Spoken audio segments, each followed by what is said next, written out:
Hello, so today we're going to be talking about solving equations for y, and we're going to use the method that does not require us to reduce. So a lot of teachers like their students to reduce so that everything is in y equals mx plus b format, but for the purpose of this video, we're solving for y simply so that we can plug it into y equals in the graphing calculator and be able to graph. So whether that leaves us with a fraction or not, we're going to leave them as such and then just use the graphing calculator to graph. So let's take a look at example number 1.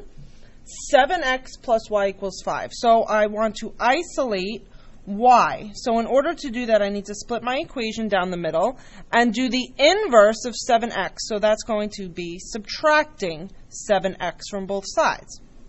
So I'm going to be left with y equals, and now you have to be very careful because 5 minus 7x is not negative 2x.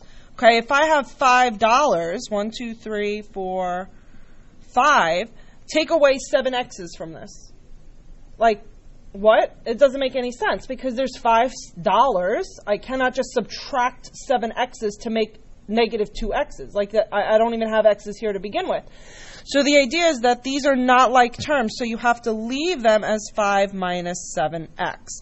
Okay, if you want this in slope-intercept form, you can rearrange it using the commutative property by placing the negative 7x in front.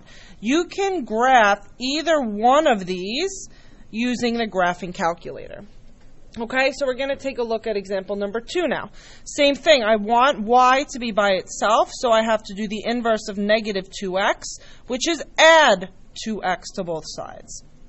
Okay, so once again, this cancels out, and I'm left with y equals negative 6 plus 2x are not like terms, so I leave it as negative 6 plus 2x. You could also rearrange it if you would like and leave it as 2x minus 6. So just the commutative property switching these two terms.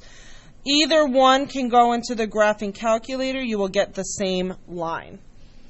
So let's take a look at number 3. So for number 3, we have the x and the y in different places than we're used to, but it does not matter. We still want y by itself, so I have to subtract 6x from both sides, and I'm left with y equals negative 6x plus 2, or if you had left it like I was originally doing the other examples, 2 minus 6x. Either one is fine. Once again, these are not like terms. You cannot combine them. You must leave them as is. Now let's take a look at example number 4, where now instead of y being alone, I have a 2 in front, which is the coefficient. So I'm going to start first by subtracting the x term, but when I reduce this, I'm going to be left with a 2y and a 4 minus x, okay, or negative x plus 4, either way. In this case, I need to divide, because this is really 2 times y, so I divide both sides by 2. So this is what I'm talking about when I say do not reduce. I'm going to leave this as a fraction because I can just put it in as is.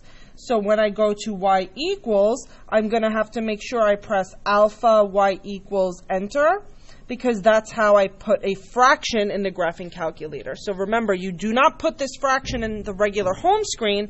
Instead, you put this into y equals. Okay?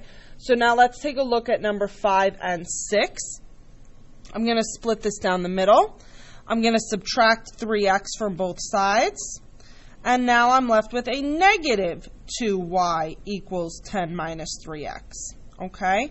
Now I have to divide by a negative 2 because that's negative 2 times y, so I divide by the negative 2. So once again, I'm going to leave this as the fraction, especially if I'm just trying to graph. Okay, our method in my class is just leave it as is and put it into y equals in the calculator as 10 minus 3x in the top of the fraction and negative 2 in the bottom. So that's all that you have to do. Okay, and let's try number 6. I'm going to add 6x to both sides. Okay, cancel this out. I'm left with negative 3y equals negative 12 plus 6x. And then divide by negative 3. Once again, this is going to be left with y equals negative 12 plus 6x over negative 3. You can type this in the calculator as is with alpha y equals enter. Okay, so I hope you enjoyed. Thank you for watching, and have a very nice day. Bye-bye.